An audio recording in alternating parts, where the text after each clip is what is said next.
Heidi, Part 4. Indeed, he said, what on earth shall I do when she begins to cry for you? Small children always do, and then I'll be helpless.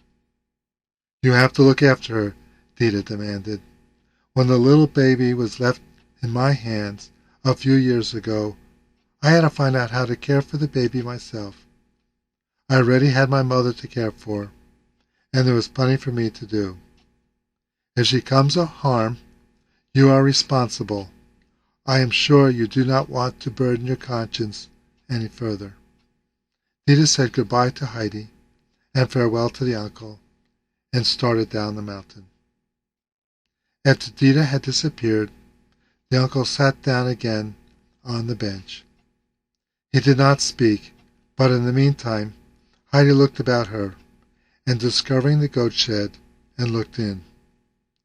Searching for some more interesting things, she saw 3 old fir trees behind the hut. Here the wind was roaring through the branches, and the treetops were swaying. Heidi stood still to listen. After the wind had ceased somewhat, she walked around the hut back to her grandfather. She found him in exactly the same position. Folding her arms behind her back, she looked at him. The grandfather looked up, saw the child standing motionless. "What do you want to do now?" he asked her. "I want to see what's inside the hut," replied Heidi. "Come then."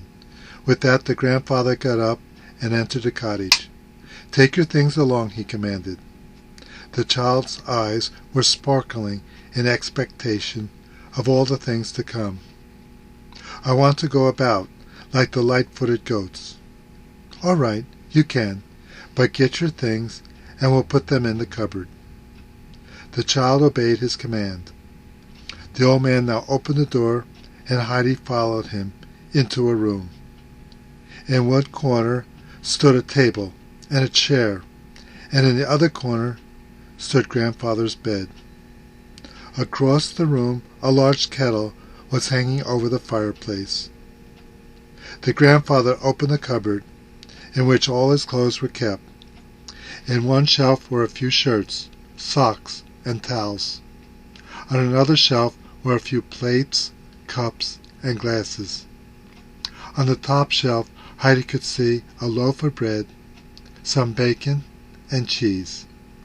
Heidi pushed her things as far behind the grandfather's clothes as she could reach.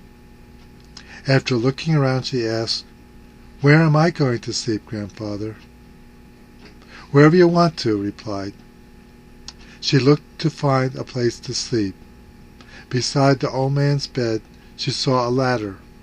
Climbing up, she arrived at a hayloft, which was filled with fresh hay. Through a tiny round window she could look out far down into the valley.